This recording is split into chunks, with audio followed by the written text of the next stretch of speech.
A'udzubillahi minasyaitonirrajim. Bismillahirrahmanirrahim. Assalamualaikum warahmatullahi wabarakatuh. Waalaikumsalam warahmatullahi Alhamdulillahirabbil alamin wassalatu wassalamu ala asrafil anbiya'i wal mursalin wa ala alihi wa ashabihi ajmain, amma ba'd. Pertama-tama kami panjatkan rasa syukur kehadirat Allah Subhanahu wa taala karena atas nikmat iman, sehat dan Islam sehingga kita bisa bertatap muka, bertemu, bersilaturahmi di media yang luar biasa, yaitu podcast Muzakarah yang merupakan kerjasama Majelis Muzakarah Masjid Istiqlal dan Ikatan Cendekiawan Muslim Indonesia.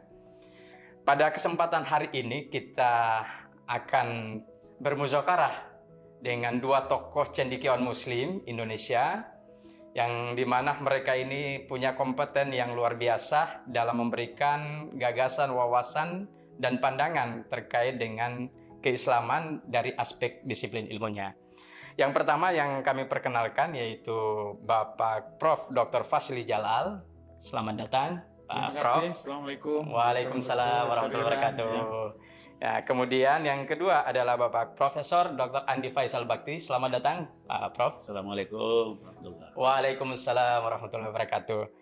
Ya, pada kesempatan ini sesuai tema pada sesi ini, pada podcast Muzakarah, yaitu tema tentang welfare dalam Islam, keadilan sosial, filantropis, solutif bagi rakyat merata. Ini sedikit menarik karena ini terkait dengan kesehatan, dunia kesehatan ya. Ya, yang pertama mungkin kita mulai dulu. Kalau saya ke Pak Prof. Andi Faisal Bakti, mungkin ayatnya dulu kayaknya supaya dimensi Islam ini bisa terlihat sejauh mana kaitannya dengan tema ini nanti.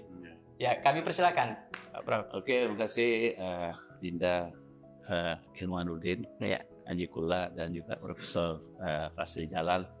Alhamdulillah kita bisa mengisi podcast Sides Ichmi kerjasama dengan Majelis Muzakarah Masjid Istiqlal yang kebetulan dua-duanya juga saya yang komandoi di sini ya. Jadi alhamdulillah kita bisa memanfaatkan masjid terbesar di Asia Tenggara ini dan juga fasilitas yang luar biasa. Oke, hari ini kita bicara tentang konsep filantropi dalam Islam yang sebetulnya ini menjadi sangat penting untuk dikembangkan karena memang sudah dicontohkan oleh Rasulullah SAW dan juga dalam Al-Quran dan hadis pandangan ulama banyak sekali yang bercerita tentang pentingnya keadilan sosial itu, pentingnya kesejahteraan ini. Misalnya umpamanya yang sangat terkenal itu dalam surah Al-Baqarah ya. Zalikal kitabu la raiba fihi hudal lil muttaqin alladzina yu'minuna bil ghaib wa yuqimunas shalah wa mimma razaqnahum yunfiqun ya. Jadi setelah kita sholat ya kita juga sedekah, kita juga berzakat, berinfak ya kepada masyarakat kita yang membutuhkan. Yang kita kenal itu ada 8 asnaf ya. Jadi yang pertama kan yang innamas shadaqatul lil fuqara'i wal masakin. Jadi fakir, miskin. Kemudian orang yang baru masuk Islam, mu'allafah qulub. Kemudian ada yang punya utang. Kemudian orang yang dalam kondisi kesulitan karena terkungkung, ya, umpamanya tahanan. Kemudian juga ibnu sabil, ya kalau dia sekolah, umpamanya, ya ini beasiswa bentuknya. Ya. Dan begitu juga ketika fisabilillah. Fisabilillah bisa dalam pengertian yang luas. Artinya ya siapapun yang bergerak atau hidup, berusaha hidup di dunia ini karena Allah itu fisabilillah. Tapi ada juga pengertian khusus ketika memang harus memperjuangkan Islam dalam kondisi harus membela Islam itu. Ini yang 8. Kemudian di surah Al-Baqarah 177 di situ ada lagi elaborasi. Di situ juga ada kurang lebih 6, tapi kalau kita gabungkan ya pada dasarnya mirip-mirip juga. Jadi di situ memang kalau kita perhatikan ini harus kita perhatikan the needy people ya, yang membutuhkan kita uluran tangan supaya itu istilahnya jangan harta itu beredar di kalangan orang kaya saja. Ya, kayak yakuna layakuna di kayak bainal agniai minkum ya. Jadi hanya beredar di kalangan orang-orang the have saja. Dan sementara the have not itu menonton saja. Iya, iya. Nah, jadi ini memang prinsip Islam yang pertama sekali Rasulullah lakukan itu ketika di Madinah ya, itu mendirikan namanya kita sudah tahu Baitul Mal wa Tamwil ya. Nah, itu dalam rangka untuk mengatur kesejahteraan itu. Sehingga dalam waktu singkat Rasulullah bisa mengentaskan namanya kemiskinan itu dia. Apalagi ditambah oleh 4 sahabat yang Khulafaur Rasyidin ini, sehingga persoalan ini memang langsung bisa menjadi sejahtera ya umat Islam pada waktu itu, dan juga sekali lagi dibuktikan ketika Umar bin Abdul Aziz. Nah, itu juga dalam waktu 2 tahun beliau bisa membuat sejahtera, sehingga mencari orang yang mau disakati, dikasih infak itu sudah susah ya, karena mereka sudah sejahtera. Nah, kita lihat umpamanya, mungkin nanti Prof pasti bisa melihat bagaimana sebetulnya kalau di Barat ya, negeri maju dan juga menurut teori-teori ilmu pengetahuan ya, agar kesejahteraan ini memang menjadi perhatian penting ya, utama kita. Dan menarik di kita itu di Pancasila ya, itu kan sila kedua ada di situ juga keadilan ya. Kemudian sila keempat adalah keadilan. Jadi keadilan sosial bagi seluruh rakyat Indonesia. Nah, al-adalah ini atau al-adl ini sangat ditekankan dalam Al-Quran ya. Sehingga kalau kita itu menutup khutbah kedua, innallaha ya'muru bil adli wal ihsan ya, wa ida'il qurba ya, wa yanha 'anil wal fahsya'i wal munkar ya'idukum la'allakum tashkurun. Jadi itu memang soal keadilan ditekankan di situ, dan ihsan. Ihsan ini kan juga makna umum. Ya, bisa juga tentang kesejahteraan. Kita berbuat baik kepada sesama manusia dan juga alam lingkungan dengan keyakinan itu disaksikan oleh Allah Subhanahu wa taala. Itu dalam hadis qudsi kan, itu mahwal ihsan antak budallah karena katara fa illam takun tara wa innahu yara. Jadi saya kira ini penting untuk kita bahas ya sebelum kita. Kayaknya jadi menarik ini ya Pak Prof. Ya. Karena ini terkait dengan masalah kesejahteraan, sehingga ada kata istilah welfare ya. Ya. Ada juga kalau dari beberapa liter welfare state ya, negara kesejahteraan. Ya. Nah, ini menjadi menarik kalau tadi Prof Andi sudah menyampaikan gagasan dalam pandangan Islam di era Rasulullah, peradaban Islam. Nah, ini kira-kira dengan kondisi hari ini kita melihat untuk Indonesia dalam peradaban Islam di Indonesia. Ini kan terkait salah satu program pemerintah juga, masalah kebijakan, masalah makanan bergizi. Nah, kaitannya dengan kesejahteraan sosial, filantropis ya, bagi solusi untuk rakyat ini. Kira-kira pandangan Prof Fazli seperti apa? Ya. Ya. Terima kasih Ustaz Irwan. Jadi pertama dulu di adanya negara, itu tugas pertama negara itu adalah menjamin kesejahteraan. Jadi tidak boleh ada orang miskin, semua harus sejahtera. Dan cara negara-negara itu mencapai itu ada beberapa ya. Ada yang dengan cara sosialis, jadi negara punya peran besar, semua dikontrol negara, tapi negara menjamin agar pemerataan, keadilan, ketimpangan dikurangi, itu tugas negara. Jadi ini pola-pola sosialis. Tapi ada juga yang lebih mempercayakan, oke, berikan kesempatan mereka untuk berusaha, tapi nanti berapapun penghasilannya diambil pajaknya untuk menjamin kesejahteraan bisa dibagi.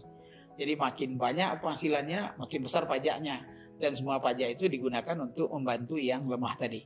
Ya, cara ini ada dua, jadi kapitalis sama sosialis. Nah, di kita di Indonesia agak unik karena kita berdasarkan Pancasila tadi. Prof Andi sudah menjelaskan dengan baik ya betapa ada keadilan sosial, jadi tidak boleh ada ketimpangan, semua harus dapat kesempatan yang sama, mudah-mudahan hasil yang sama, kesejahteraan yang sama.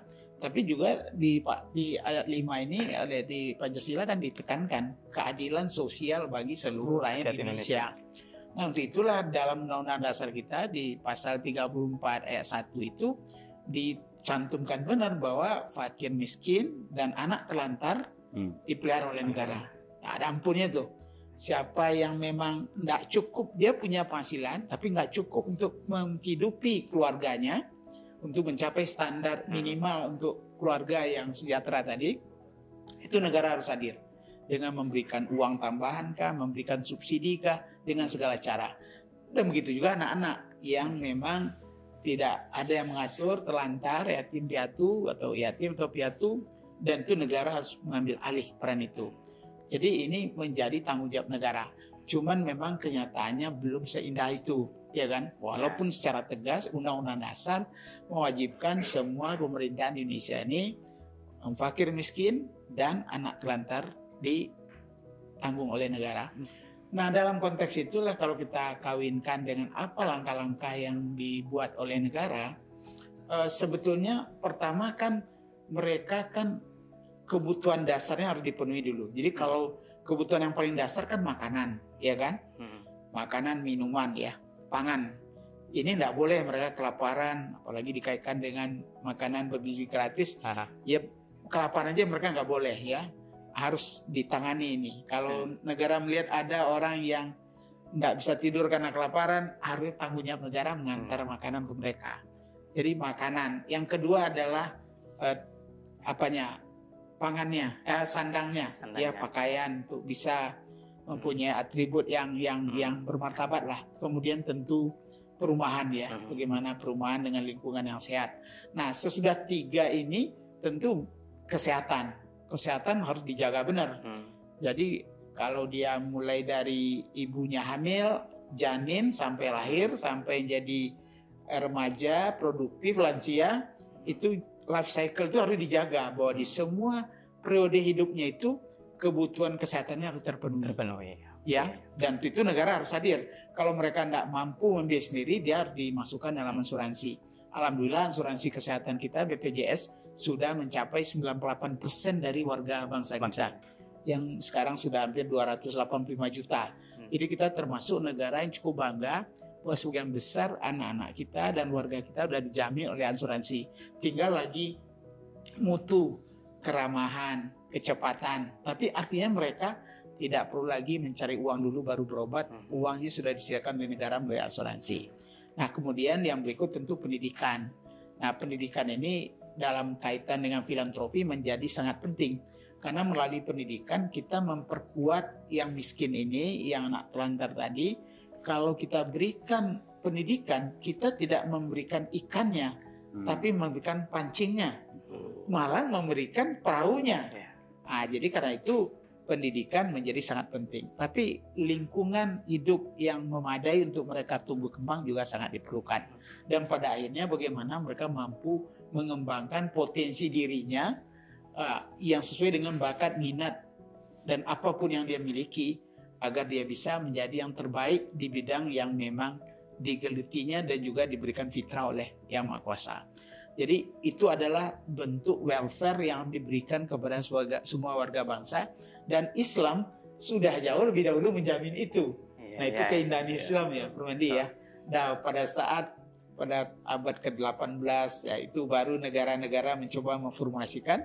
Sebenarnya oleh Nabi di Madinah sudah ditunjukkan bagaimana welfare state yang lebih komprehensif. Nah, mudah-mudahan antara Islam dengan teori-teori welfare ini sangat berkelindan, dan kita udah punya ruh yang lebih kuat dibandingkan dengan negara-negara lain yang baru mencari-cari dan selalu bergelut dengan mana yang lebih tepat di dalam menjalankan welfare ini kepada warganya. Oke, menarik ini Pak Prof. Fazli. Ada guyonan atau selentingan seperti ini dalam UUD 45 itu, dipelihara dan ini ditanggung oleh negara. Ini dipelihara dan ditanggung ini seperti apa? Karena selentingan ini selalu muncul. Artinya memperbanyak fakir miskin dan anak-anak terlantar, ataukah bagaimana? Dari sisi kesejahteraan. Itu yang pertama. Yang kedua, ini jadi menarik juga. Kaitannya dengan tadi, kalau sandang, pangan, papan. Ada istilah tersier atau lex. Apakah ini kesehatan dan pendidikan ini masuk ke poin keempat, tersier atau lex ini, ataukah bagaimana? Ini harus ada gambaran dalam kaitannya dengan negara Indonesia ini. Iya, iya kalau kita lihat sebetulnya kebutuhan itu kan berantai gitu ya. Ya. Dan sebetulnya ada memang prioritas ya. Jadi artinya kalau memang kita nggak cukup semua, tentu kebutuhan dasar ini harus dipenuhi, Betul. ya kan? Ya. Nah, sehingga nanti cara untuk mengembangkan potensi, bakat, minat di atas dari kesehatan dan pendidikan yang minimal, kalau kita wajib belajar. Tapi di atas itu kan orang masih bisa mencapai berbagai kemampuan dengan berbagai pelatihan dan seterusnya. Jadi karena itu dia agak di bawah. Tapi yang 3 tadi ditambah kesehatan, tambah pendidikan itu nggak boleh dipisah. Oh, jadi Itu satu paket ya, satu paket. itu. Karena itu Ya. sesudah dia di peri 3 ini, dia diwajibkan kesehatannya dengan life cycle tadi, dan kemudian pendidikan minimal level pendidikan yang disepakati oleh bangsa itu. Oleh kita misalnya wajib belajar dulu 6 tahun, sekarang udah 9 tahun. RPJP kita udah minta 13 tahun. Jadi 12 tahun dari kelas 1 sampai SMA, SMK, tambah 1 tahun di PAUD. Jadi itu udah wajib. Jadi paketnya nggak bisa dipisah. 3, 2, tambah kesehatan, tambah pendidikan. Rukun Islam ya, gitu ya, Iya, Pak Prof. betul. Tapi lebih menarik lagi, kalau kita ngelihat survei hasil data, ya, kan kita tahu penduduk Indonesia kita itu ada 100% ini, 60% itu berlatar belakang SD, SMP, ya, dan tidak lulus sekolah, artinya tidak bersekolah. 40%-nya adalah SMA dan perguruan tinggi. Dari 40% itu 11%-nya adalah perguruan tinggi. Ini kira-kira Pak Prof. Fazli, gambarannya kaitannya dengan welfare ini untuk di Indonesia, khususnya umat Islam. ya. Kira-kira data yang ada kaitannya dengan kesejahteraan itu seperti apa? Iya, kalau kita lihat secara teori ya, artinya untuk bisa seorang anak itu bisa berpartisipasi maksimal nanti pada waktu umurnya sudah 18, itu dia harus memiliki yang kita sebut dengan wajib belajar ya. Jadi pembelajaran yang wajib dia ikuti yang menjadi modal bagi dia untuk bisa memaksimalkan potensi dirinya. Nah, kalau kita lihat wajib belajar kita kalau sekarang itu mau mencapai 12 tahun. Jadi berarti setiap anak Indonesia yang lahir tidak boleh lagi hanya tamat SD atau tidak tamat SD atau tamat SMP. Dia semuanya nanti di umur 18 tahun itu sudah harus minimal menyelesaikan 12 tahun dari kelas 1 sampai kelas 12 tambah PAUD 1 tahun. Kita sebenarnya nggak cukup. Kalau kita lihat mimpi kita Indonesia emas, harusnya 60% dari penduduk kita sudah berpendidikan tinggi. Yang sekarang baru 11%. Baru 11%. Itu kan 5 kali lipat lagi kita harus menaikkan. Betul. Nah, disinilah pendidikan Islam dengan segala kekuatannya, pendidikan dengan berbagai jalur yang lain, perlu kita perkuat agar anak-anak kita, pertama dia semua menyelesaikan 12 tahun, tambah 1 tahun PAUD, dan kemudian ada yang 1 tahun pendidikan tinggi, ada yang 2 tahun pendidikan tinggi, ada yang 4 tahun. 4 tahun. Jadi ada negara yang sudah 16 tahun wajib belajarnya. Dan itu membuat mereka lebih potensial, dia akan terhindar dari kemiskinan, dia akan menjadi muzaki nanti ketimbang mustahik, karena dia udah bisa ngurus dirinya, dan kemudian dengan kebermanfaatan dirinya dia bisa mengurus orang banyak, dan mudah-mudahan perhatian dia kepada orang miskin, orang yang terlunta-lunta, anak terlantar segala macam itu menjadi bagian penting dari kehidupan dia, karena itulah yang diajarkan oleh agama dan menjadi filosofi dari negara kesatuan Republik Indonesia ini. Luar biasa, ini tambah menarik. Tapi ada pertanyaan, saya takan dulu. Nah, ini untuk Pak Prof. Andi Faisal Bakti. Ini kata Rasulullah, talabun ilmi faridatun ala kulli muslimin wa muslimah. Menuntut ilmu itu wajib. Poin tadi pendidikan, ini yang setelah kesehatan pendidikan tadi. Nah, kira-kira ya dengan kondisi kita hari ini, nah, bagaimana antusias generasi Islam pada era digital dan globalisasi ini? Menurut Prof. Andi seperti apa? Oke, jadi ini memang tantangan kita semua karena generasi muda kita sekarang yang mau serba instan ya. Gen Z, Gen M, ya milenium ini mereka kelihatannya tidak bersemangat untuk belajar secara formal ya.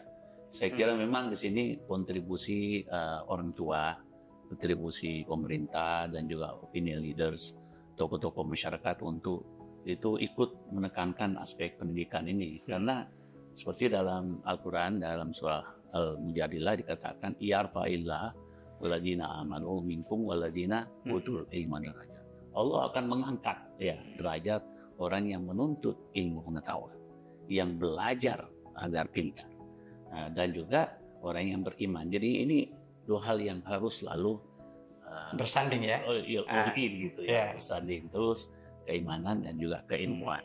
Apalagi kalau kita di ICMI memang selalu mengangkat itu surah Ali Imran 190 191 ya.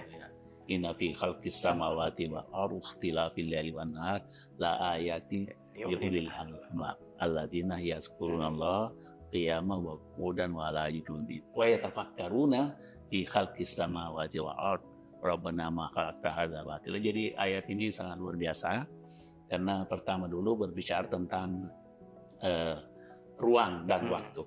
Fi khalqis samawati itu artinya bicara ruang, ya. Kemudian waqtilafil laili wan nahar bicara tentang time, ya. Kemudian berikutnya yazkuruna, kita harus memang mengingat Allah, ya. Makanya di ayat yang pertama turun juga itu kan Iqra bismi rabbikal ladzi khalaq, ya. Jadi disuruh membaca alam raya kaumnya dan juga membaca wahyu-wahyu ilahi. Kemudian juga membaca tentang khalq ini, alam ini yang diciptakan ini, yang juga ternyata alat yang bergantung.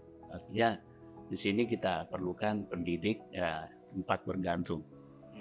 Selanjutnya tadi wa tafakkaruna, ya, kita memang harus memikirkan as-samawati wal ardh. Jadi alam raya ini dan bumi ini kita sebetulnya harus mengetahui rahasia alam ini. Dan itulah posisi pendidikan, ya, riset dan pendidikan. Ya, karena sebetulnya bumi ini, alam raya ini itu ditundukkan oleh Allah semuanya, ya. Sakhkhara lakum ma fis samawati wal, semua ditundukkan untuk kesejahteraan umat manusia. Wallazi khalaqalakum ma fil ardi jami'a tsumma stawa ila samai fasawwahunna sab'a samawat wa huwa bikulli syai'. Jadi bumi ini serba lengkap. Tapi harus diketahui rahasia alam ini. Disitulah peran riset, ya, penelitian, dan juga nanti para ahli untuk mentransfer ilmu itu kepada orang lain yang belum mencapai umpamanya derajat researcher. Kemudian di ayat sebelumnya juga dikatakan qulna bitu ba'dukum li ba'din adu. Walakum fil ardi mustaqarru wa mata'un ilahi. Jadi menarik sekali karena Adam sebagai personifikasi laki-laki, kemudian istrinya personifikasi perempuan, kemudian iblis personifikasi kejahatan itu, ya, yang menjadi virus. Ketiga-tiganya ini disuruh turun ke bumi, ya, dan terjadi kompetisi, ya, kontestasi, saling mengaruhi, saling berkooptasi dan juga saling konspirasi, ya. Dan bumi ini diberikan selengkap-lengkapnya, ilahi. La alakum fil ardi mustaqarrun wa mata'un. Jadi tempat tinggal yang mapan, kemudian juga sekaligus menjadi tempat bersenang-senang sampai akhir bumi ini, alam ini. Jadi memang di tangan kita, ya, untuk mengajarkan, meneliti alam raya ini sehingga jangan sampai ada yang miskin, jangan sampai ada yang terlantar. Nah, inilah saya kira founding fathers kita dulu tadi itu pasal tentang, ya, fakir miskin dan orang terlantar dipelihara oleh negara. Jangan sampai dipelihara dalam pengertian memperbanyak. Oke, menarik, Pak Pramadi. Saya lanjut. Nanti. Oh ya, nanti kita cut, ya, kalau ini baru. Ya, ada yang menarik lagi seperti ini. Ini terkait dengan bonus demografi, Pak Prof. Ya, Pak Fasli. Jadi tadi masalah kompetisi. Ya. Kita akan bicara kompetisi tentang masalah antar negara, welfare, membentuk negara kesejahteraan, welfare state. Ya. Nah, dengan kondisi tadi, kompetisi tadi, gambaran dari sisi kompetisi Adam, Hawa, dan Iblis ini, nah, di dunia ini kan sudah terjadi. Kira-kira dengan bonus demografi kita saat ini, menurut Pak Prof Fasli, bagaimana menciptakan kesejahteraan yang ada dalam kompetisi antar negara? Ya, Ya kita beruntung ya, syukur alhamdulillah diberi satu periode sedang jalani di mana jumlah angkatan kerja kita lebih dari 2 kali lipat dibandingkan yang belum bekerja, itu anak 0 sampai 14 tahun atau sudah selesai bekerja 65 tahun ke atas. Ini lebih dari 2 kali lipat. Tapi ini kan baru potensi. Kalau dia kurang terdidik, kurang sehat, kurang punya etos, tidak berakhlak, ya dia akan menjadi malah petaka demografi. Betul. Jadi bukan bonus. Betul. Nah, tugas kita adalah memastikan bahwa jumlah yang berlimpah ini kesehatannya prima, pendidikannya baik, akhlaknya mulia, ya kan? Dan punya semangat juang untuk berusaha mencari kesejahteraan semaksimal mungkin di dunia, baik untuk dirinya maupun untuk lingkungannya, sambil menyiapkan diri menjalankan perjalanan menuju akhirat nanti. Jadi itulah bayang kita, hendaknya semua angkatan kerja kita yang berlimpah tadi. Tapi kita tahu seperti Ustadz Irwan juga katakan tadi, jumlah yang penyelesaian pendidikannya masih belum baik. Malah masih ada warga kita yang masih buta huruf, ya kan? Ada juga yang celakanya kita pendidikannya udah tinggi, bisa 12 tahun. Tapi pengetahuannya yang dia miliki itu hanya kelas 8. Jadi 4 tahun sebenarnya dia nggak berhak karena dia tidak mendapatkan ilmu sesuai dengan jenjang dan tingkatan tadi, karena mutunya. Nah, jadi harapan kita adalah wajib belajarnya kita maksimalkan, mutunya kita tingkatkan, akhlaknya kita perbaiki, dan kemudian etosnya untuk bersaing dimanapun dia nanti. Kalau dia bonus demografi ini, bayang kita selain memperkuat di Indonesia, dia bisa kerja di Cina, dia bisa kerja di Jepang yang sudah 1 dari 4 orang Jepang tuh umurnya 65 tahun sekarang, bayangkan. Dia sudah kehilangan anak-anak muda. Singapura sudah memberi insentif agar anak Singapura beranak karena tenaga kerjanya udah kurang. Apalagi di Australia, apalagi di Eropa dan di Amerika Utara. Cuman tentu harapan kita mereka bisa keluar itu tetap punya identitas keindonesiaan dan Islamnya kokoh, sehingga tadi dia beriman, bertakwa, berakhlak mulia, tapi juga sehat, dan kemudian berilmu, cakap, kreatif, mandiri.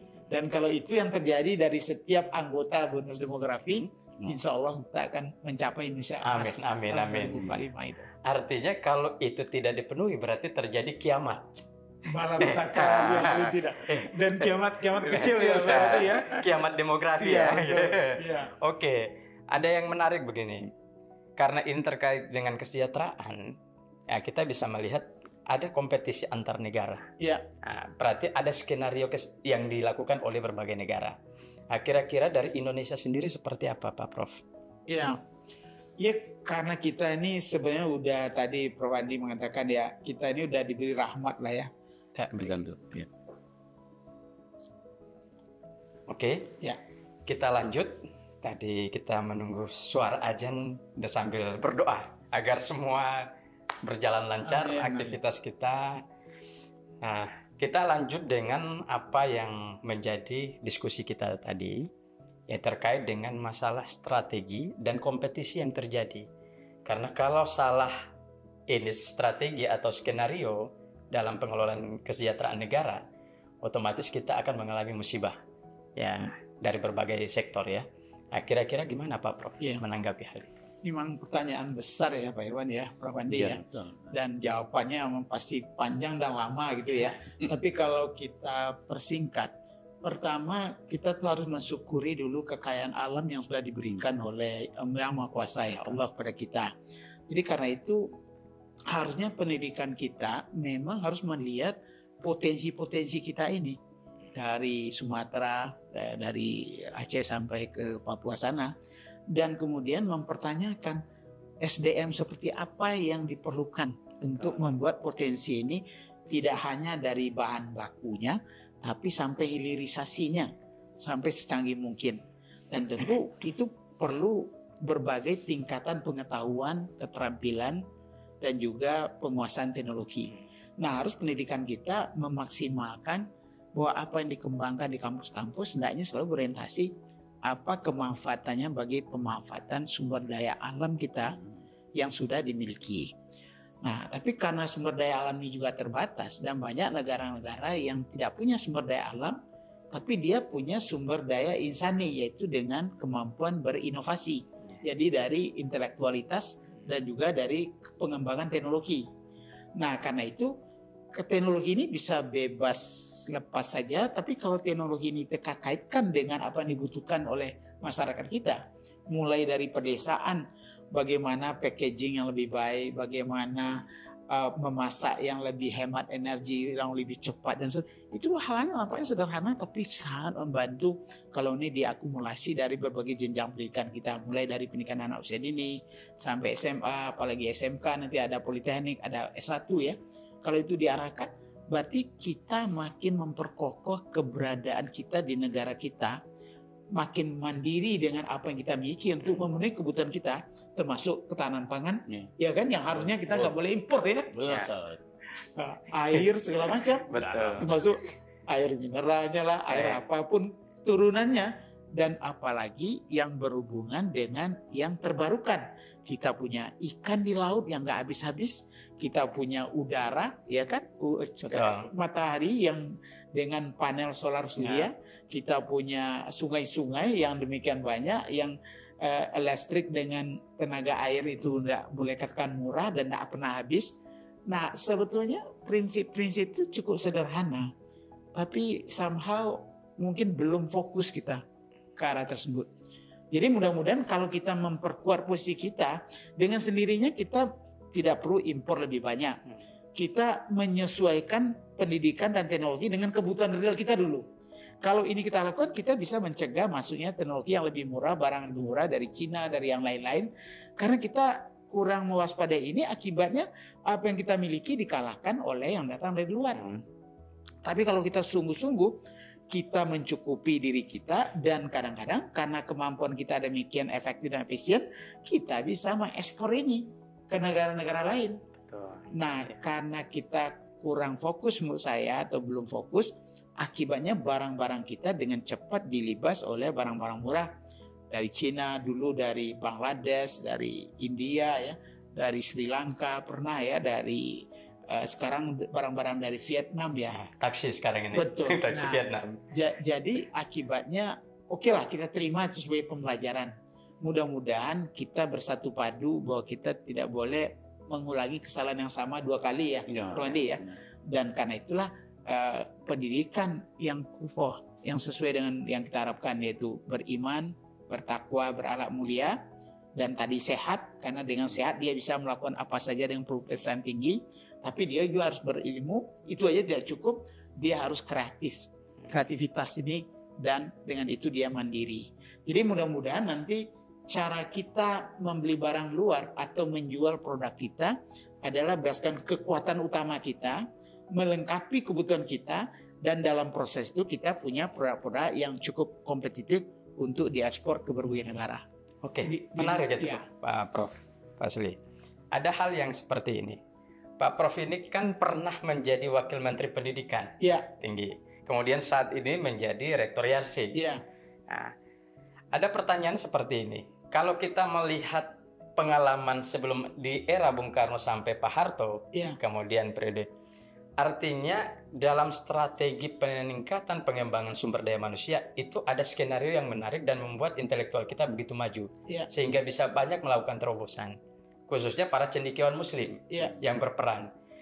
Kira-kira di era saat ini, apakah ada kesalahan konsep itu, ataukah memang kita sudah salah jalan?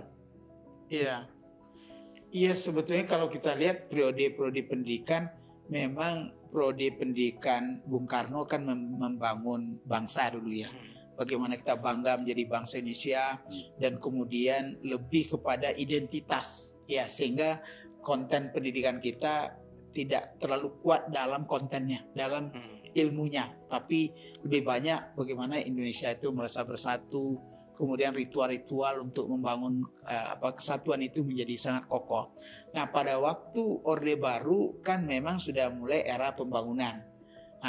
Ternyata yang pertama tentu buta huruf dulu.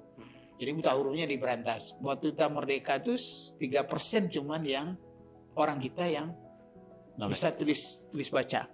97 buta huruf. 97%. 97 ya. Iya. Luar Nah ini biasa itu. ya, itu masih terbawa pada zaman Bung Karno, masih 50% masih itu. Hmm. Hanya ini yang diselesaikan dengan pemerintahan buta huruf oleh Pak Harto. Kemudian wajib belajar 6 tahun. Artinya terlepas dari mutunya, sampaikan dulu sekolah ini semua SD ada di semua desa, ya. Nggak boleh nggak ada. Nggak boleh, nggak ada. Berapapun mahalnya, berapapun banyak guru yang diperlukan, kita sempat mengangkat guru itu dalam 1 tahun bisa 180.000. Karena 30.000 sekolah dibangun 1 tahun. Prof. Andi waktu saya di Bappenas melihat data itu, dan 1 SD Impres itu sudah harus disediakan 6 guru. 6 guru, satu Nggak paket. ada masalah formasi. Iya. Nah, cuman mereka itu dengan latar belakang yang tidak memadai. Iya, iya. Mereka lulus SD, latih 6 bulan, jadi guru Jadi SD. guru SD. Oh. Lulus MEA, lulus SMAP, SKP, ST kan Prof. Andi tahu kan? Betul. Iya, iya. Itu dilatih 6 bulan jadi guru SD. Iya. Karena kebutuhannya demikian besar, sementara SPG, apalagi SPG dari SGA yang boarding, yang dulu melahirkan guru-guru kita yang luar biasa. PGA juga ya. Nah, RIA juga itu terbatas. Hmm. Sementara jumlah akhirnya terjadi pengkarbitan untuk jadi guru Hmm. dan kita membayar mahal. Hmm. Jadi waktu di era Pak Harto, akses meningkat dengan cepat, tapi mutu mulai agak berguguran. Tidak secanggih guru-guru SD yang lalu. Akibatnya seperti yang masih terjadi sekarang, walaupun dia tamat kelas 12, tapi ilmu anak-anak itu hanya sampai kelas 8. Malah ya banyak juga yang mengatakan masih ditemukan kadang-kadang dia sudah SMA, tapi membaca menulisnya masih gagapan. Karena tadi itu. Jadi kita memang harus bertumpu pada guru. Nah, waktu saya di kementerian, kita berhasil membuat undang-undang guru dan dosen. Menjadikan guru dapat kesejahteraan. Berbeda dengan PNS. Dia selain dari menerima gaji pokok, dapat tunjangan langsung. Kalau dia bersertifikat, ya kan? Baik guru maupun dosen. Kalau beliau karena guru besar, dapat lagi tunjangan kehormatan. 2 kali lagi. 2 kali lagi ya. Jadi bayangkan, padahal yang sama dengan beliau tapi bekerja di sektoral tidak seperti Tidak, itu. saya- Cuman kan itu aja tidak cukup. Bagaimana agar mereka dapat pembinaan berkelanjutan. Bangga jadi guru, kemudian melihat semua wajah anak yang di murid dia itu, masa depan anak-anak itu kalau 30-40 mereka satu kelas itu tergantung di tangan dia. Dan dia cinta pada anak, dia yakin anaknya akan berhasil, maka battle kita sekarang adalah meningkatkan mutu guru. Dan ini belum selesai. Apalagi guru-guru kontrak kita. Sampai hari ini belum selesai ya Pak? Iya belum, karena guru honor ini juga kesehatannya masih jauh diharapkan. Tapi kalau sekarang anak-anak kita udah bersekolah, tapi istilah orang luar negeri, anak Indonesia itu they are learning, they are schooling, but not learning. Jadi dia belajar, tapi dia bersekolah, Tapi tidak belajar. Belum belajar. Jadi itu. Jadi mudah-mudahan ke depan anak-anak kita makin kreatif seperti Pak Habibie dengan tim yang dia kirim ke luar negeri ribuan dulu kan. Dia kirim, dia pilih anak-anak terbaik, dia kirim bawa kembali, dia siapkan perkapalan, dia siapkan perkeretapian, dia siapkan transportasi udara yang memang dibutuhkan oleh negara kita. Jadi sebenarnya apa yang dilakukan oleh Pak Habibie sebagai pendiri ISMI ini sudah benar dan didukung oleh gerakan-gerakan intelektual Muslim. Cuman waktu ada periode di mana ekonomi melihat ya kita daripada memaksa memproduksi sendiri, kalau murah dari luar beli aja dari luar. Nah, waktu itulah ada antara Habibienomics dengan Wijoyonomics. Itu. Oke. Jadi pilihan itulah yang membuat kita harus membayar sebagian. Siap. Jadi menarik ini Pak Prof. Ada pertanyaan saya, tapi saya cut dulu. Saya ke Prof Adi dulu. Ada hal yang menarik ini. Ada istilah generasi Rabbani atau generasi ilahiyah. Iya. Kita tahu bahwa di Indonesia pondok pesantrennya cukup banyak. Iya. Sekolah-sekolah Islamnya juga banyak. Iya. Nah, otomatis perguruan tinggi Islamnya juga banyak. Nah, saya ingin minta gambaran analisa dari Prof Andi. Nah, dengan kondisi hari ini, kalau kita melihat apa sih strategi sekolah-sekolah atau pondok pesantren sekolah Islam ini dalam menghadapi pembentukan sebuah welfare state? Apa konsepnya? Oke, saya kira kita bisa kembali bagaimana gitu Imam Al-Ghazali ya, yang biasa ditengarai sebagai penyebab terjadinya dikotomi ilmu pengetahuan. Padahal sebetulnya Al-Ghazali itu hanya mengklasifikasi ilmu pengetahuan bahwa ada ilmu agama, ilmu sosial, ilmu eksakta, ilmu humaniora. Bukan berarti dipelajari hanya sesuai dengan bagian-bagian itu. Sebetulnya Al-Ghazali menginginkan semua orang mengerti ya ilmu itu. Jadi penyebabnya karena STEM misalnya, ya STEM. Saya dari pesantren. Ilmu biologi saya STEM tadi itu, Science, Technology, Mathematics, Biologi, Chemistry, itu saya dasarnya hanya SD. Ketika saya masuk di pesantren, tidak ada lagi yang namanya ilmu seperti itu. Bahkan ilmu sosial juga sangat minim. Ya saya bersyukur kemudian ketika setelah kuliah S1, saya beralih ke ilmu komunikasi, kemudian saya belajar di Barat. Akhirnya ya sudah saya kembali belajar ilmu-ilmu dikit-dikit tentang ilmu sosial dan ilmu eksakta, dengar-dengar dari orang lain. Tapi andaikan ilmu ini diajarkan mulai dari SD, kemudian SMP, SMA, semuanya itu tidak ada kategorisasi, klasifikasi. Di perguruan tinggi baru ada pembidanan yang jurusan, itu maka semua orang yang dari kelas 12 ya, itu mempunyai pengetahuan yang baik tentang alam, ya, tentang sosial, tentang kemanusiaan. Ini kan intinya tiga ini, humaniora, eksakta, kemudian juga tentang kemanusiaan, tentang sosial. Jadi ini kalau kita lihat kembali ke Al-Ghazali, ya sering kita itu menyalahkan. Padahal sebetulnya beliau ini Hujjatul Islam yang sangat kita tokohkan, menginginkan supaya kita juga belajar filsafat, belajar juga logika. Ya sekarang ini juga itu tertinggal juga ilmu ini, ilmu logika. Di pesantren itu dulu ada namanya mantik, ilmu mantik itu. Ya karena dianggap sulit, akhirnya diberhentikan juga, tidak dilanjutkan ilmu itu. Di UIN pun juga kita belajar agama, dulu ada namanya ilmu mantik. Tidak semua fakultas atau prodi mengajarkan ilmu mantik, hanya dari fakultas syariah. Tapi itu pun juga kemudian redup, apalagi filsafat. Hanya di fakultas filsafat orang belajar itu filsafat. Nah, itu pun kadang-kadang filsafat masa lalu ya. Tapi sebetulnya klasik ya, sebetulnya juga bagus, tapi seharusnya nyambung dengan filsafat modern sekarang ini yang sedang berkembang pesat sekali di Barat, akhirnya melahirkan sains dan teknologi. Karena lahirnya sains, lahirnya teknologi itu kan tidak muncul begitu saja, tapi didasari oleh falsafah ya, tentang bagaimana bisa memahami benda itu, bagaimana manipulasi benda itu dan bisa berguna. Ya kembali tadi ayat Allah itu, huwallazi khalaqalakum ma fil ardi jami'a. Itu jadi bumi ini harus diketahui rahasianya, karena Allah itu sudah beristiwa ke langit, mengontrol semuanya dari langit. Bahkan kalau ayat ini setelah bumi baru menciptakan alam raya. Nah, jadi beda dengan teori Big Bang itu, langit dulu baru bumi. Ini kelihatannya terbalik. Ini menarik sebetulnya untuk kita gali. Jadi bumi ini memang lengkap untuk manusia. Kemudian Tuhan memonitor di alam yang kita ketahui sebagai alam arash itu, sehingga Tuhan mengetahui apa yang akan terjadi dan yang sudah terjadi, dan Tuhan tidak pernah ngantuk apalagi tertidur. Nah, itu dalam Ayatul Kursi kan, itu luar biasa Ayatul Kursinya. 19 kali nama Tuhan disebutkan di situ. Kemudian di situ menjelaskan bahwa tidak ada yang terjadi kecuali atas izinnya ya. Kemudian dia mengetahui apa yang akan terjadi dan juga yang sudah terjadi. Apalagi karena sudah terjadi lebih mudah mendeteksi, karena komputer desk-nya Allah itu bagaikan langit dan bumi.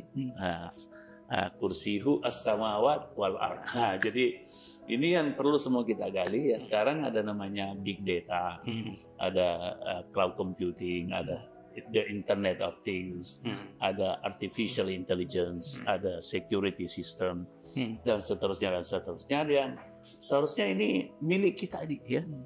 Oleh karena itu untuk pembelajaran saya kira ilmu-ilmu klasik yang sudah kaya raya ini, untuk memperkuat yang namanya artificial intelligence ya, itu kita feeder dengan itu semua tafsir-tafsir, kemudian hadis dimasukkan, sehingga yang namanya ChatGPT ini, Prof, kan sering juga misleading ya informasinya. Tapi kalau kita kasih informasi yang lengkap tentang Islam, ya ketahuan kalau ada yang membuat hoax, kebohongan, karena dikoreksi oleh ulama-ulama besar dan juga tafsir-tafsir yang luar biasa banyaknya itu. Jadi saya kira ini memang high time lah ya untuk kita bisa mengembangkan generasi muda kita sekarang ini dengan bonus demokrasi ke depan yang tadi Prof Fazli. Oke, Pak Prof Andi, ini sangat menariknya ada satu hal, karena tadi sudah diceritakan peradaban Islam ya, terkait dengan bagaimana proses Islam itu menciptakan welfare ini. Nah, kemudian tadi disampaikan oleh Pak Prof Fazli dengan 5, kita bilang rukun Islam ya, sandang pangan papan, kesehatan dan pendidikan. Nah, ini jadi menariknya begini, apa gagasan dan solusi kepada Kementerian Pendidikan atau kepada Kementerian Agama terkait dengan sekolah-sekolah tadi Pak Prof Andi menceritakan perjalanan kaitannya dengan keilmuan yang diperoleh. Ya, sehingga dengan perkembangan hari ini kita tidak melihat sesuatu manuver dari cendekiawan-cendekiawan muda muslim, ya generasi milenial. Kalau yang dulu kan generasi kolonial ya. Ini generasi milenial. Ini gagasan solusi apa yang kira-kira Prof Andi bisa berikan untuk pesantren atau sekolah-sekolah Islam atau di perguruan-perguruan tinggi Islam pada hari ini? Jadi tadi solusinya memang perombakan kurikulum ya. Saya kira, mohon maaf ini saya harus katakan ya, karena juga ada mantan wakil menteri pendidikan dan cukup mengerti sebetulnya kondisinya. Nanti beliau bisa juga melihat bagaimana seharusnya, apalagi juga pernah di Bappenas ya. Jadi merancang pendidikan nasional itu ya, itu otaknya di situ sebetulnya untuk pembangunan bangsa. Jadi tadi kurikulum ini kalau kita rombak ya, ilmu agama itu pasti tetap harus diajarkan kalau menurut saya ya, tentu sesuai dengan tingkatannya, karena jangan juga langsung dihentikan, karena ya ilmu agama juga ini kan bertingkat-tingkat ya. Kemudian tadi STEM itu diajarkan semuanya dengan baik itu sampai high school, dan saya lihat ini di Malaysia seperti itu. Bahkan saya pernah tuh tinggal juga di Kamboja, Vietnam, ya wilayah itu ternyata itu saya tanya anak-anak, itu kamu belajar nggak sampai itu pada sekolah agama? Lalu kamu belajar Pak, itu semua ilmu itu. Ya makanya sekarang ini STEM ini baru sedang dipikirkan di Indonesia katanya supaya diajarkan, karena termasuk terendah. Kita sama dengan Thailand, Filipina, Indonesia, apalagi Timur, Myanmar itu Laos. Tapi Vietnam lumayan maju, dan Singapura, dan juga apalagi seperti Hong Kong dan negeri barat ya, itu memang saya perhatikan juga di Kanada dulu ya, anak-anak itu semua bisa kalkulasi, semua bisa hitung, semua tahu dasar-dasar fisika, biologi, matematika. Nah ini saya kira kalau bisa, jadi bukan hanya tadi ilmu yang sampai kelas 12 itu bisa dikuasai bidang tertentu, tapi memang secara umum ya STEM ini dikuasai dengan sesungguhnya, bukan yang dikatakan tadi level 8 gitu. Jadi sesungguhnya. Jadi guru memang, yaitu yang kedua, saran saya, guru memang harus dilatih, diperbaiki nasibnya ya. Umpamanya honorarium yang sekian ribu itu katanya itu belum dapat gaji yang baik. Kalau perlu juga disekolahkan lagi mereka ini, kasih dulu ada istilah penataran, ya peningkatan mutu, recharging dan seterusnya ya. Kemudian ya sekolah seperti IKIP ini ya saya kira perlu dikembalikan lagi barangkali, sehingga benar-benar tentang keguruan ya yang lemah ternyata ini. Tadi saya juga mendengar kalau lemah sekali kita dalam hal keguruan. Oke, baik Prof Andi. Nah, kembali ke Pak Prof Fazli, ini jadi menarik kaitannya dengan masalah pendidikan, dikaitkan dengan kesehatan pangan sandang papan untuk welfare state. Nah, kaitannya dengan masalah guru. Ya, kita tahu perkembangannya untuk generasi kolonial dan generasi milenial.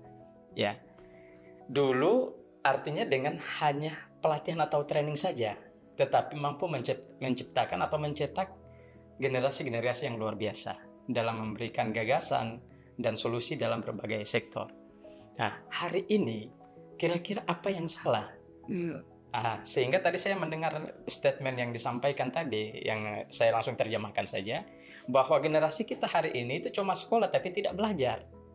Ini apa yang terjadi sebenarnya? Ayo silakan Pak Prof. Iya, ya, jadi kalau kita lihat pada zaman-zaman dahulu, saya masuk bagian itu ya, kita di sekolah itu belajar sedikit aja sebetulnya, tapi bermainnya banyak.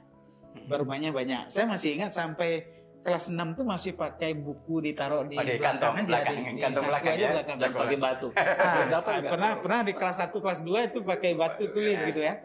Tapi kita belajar banyak dari guru, pandai membawa kita keluar kelas, ke event-event di masyarakat, belajar dari bagaimana ada kejadian tertentu, itu dipakai pintu masuk untuk pembelajaran. Jadi guru kita waktu itu sadar bahwa kita nggak bisa dicecar dengan pembawaan buku tebal-tebal, karena buku juga nggak ada. Tapi dia melihat minat dari anak-anak, setiap anak itu diperhatikan oleh beliau.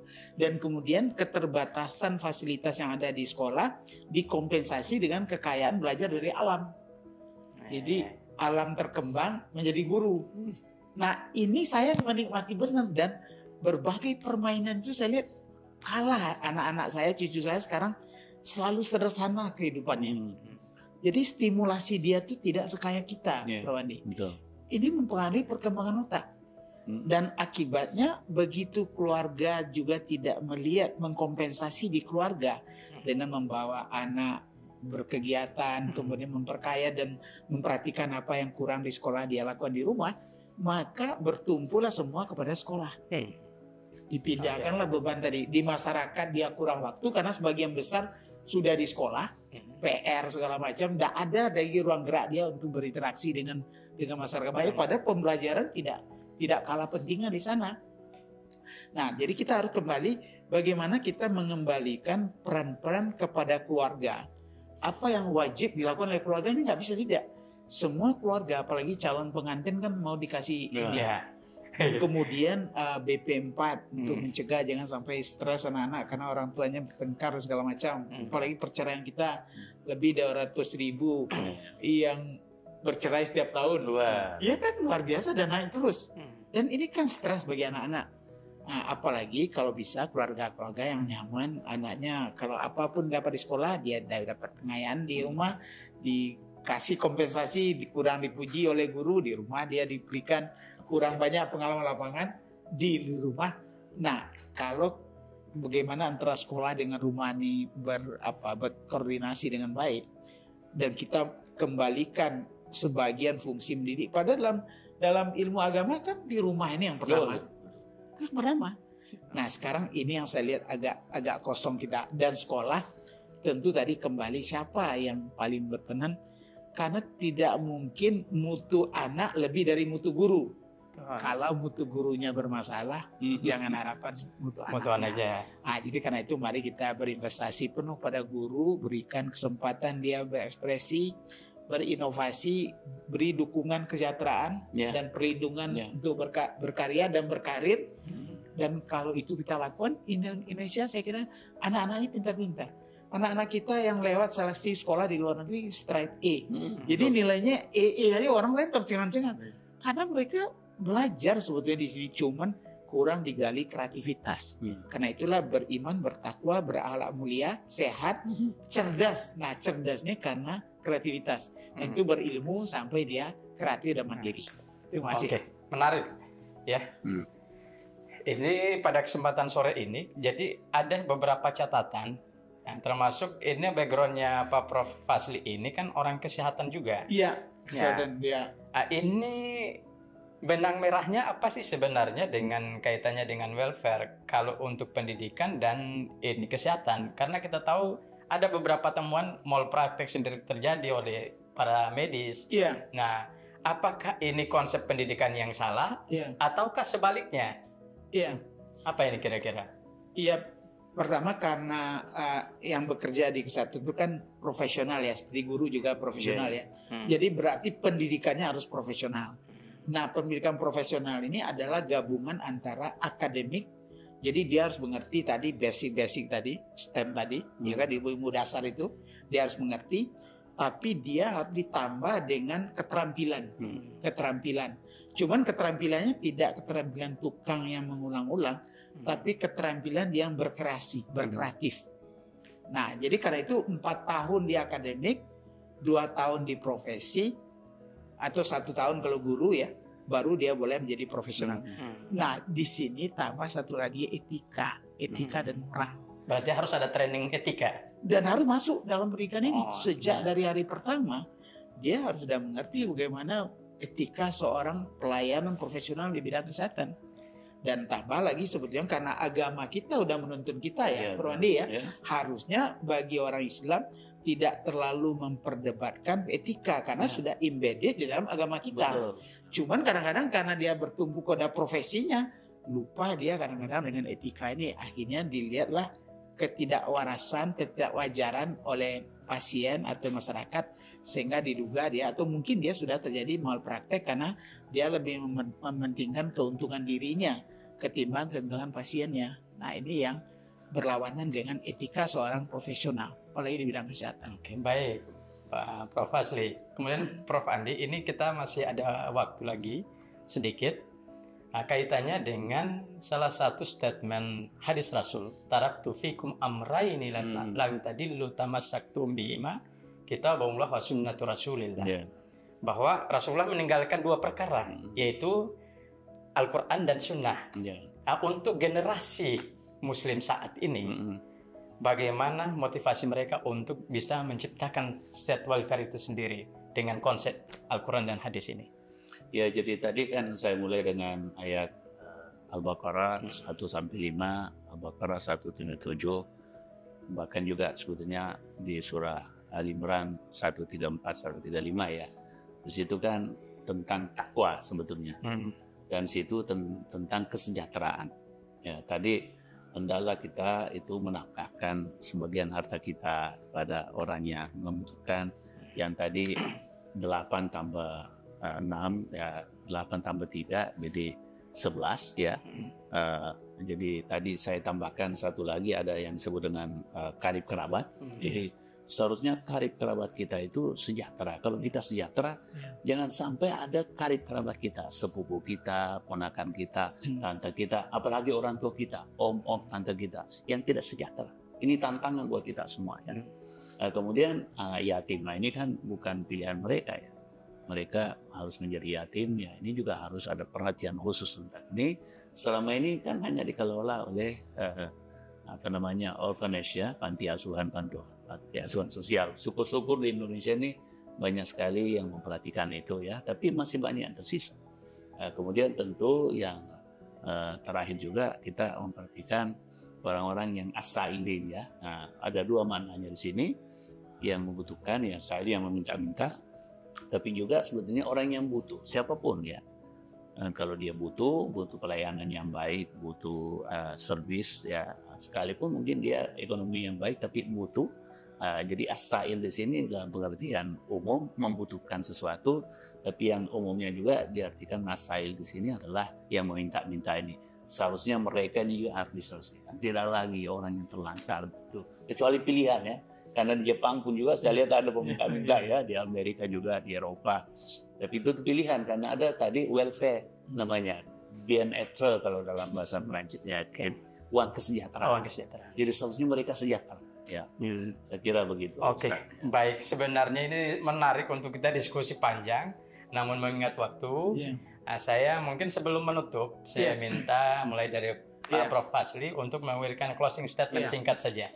Iya, saya kira pertama kita harus optimis ya. Jadi lain sakartum, lazidanakum, walain kafartum min azabil syadid.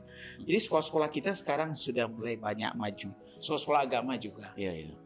Peringkat-peringkat terbaik itu Insan Cendekia, jauh mengalahkan sekolah-sekolah umum. Di sekolah-sekolah umum pun juga sudah mempersonifikasi dirinya sekolah Islam terpadu dan seterusnya. Jadi saya kira model-model ini harus kita pelajari, kita dukung untuk bisa berkembang, ya kita sebarluaskan, karena kita tidak perlu mencari dari mana-mana, sudah ada di bumi kita contoh-contoh yang baik. Kemudian dengan modal ini, kalau pendidikannya baik, karena kesehatannya wajib kita jaga di awal, dan 3 pangan, sandang, papan yang kita lengkapi, mudah-mudahan dia menjadi orang yang produktif. Dan kalau orang produktif, dia tinggal lagi mencari kemana kesejahteraan mau dia bagikan gitu. Dia tidak perlu mencari sendiri untuk diri. Alhamdulillah, terima kasih Pak Prof Hasbi. Ya, Pak Prof Andi. Oke, saya singkat saja bahwa kita harus membaca ya, mendorong generasi muda dan juga masyarakat kita untuk bisa membaca ayat-ayat kauliyah ya dan ayat-ayat kauniyah ya.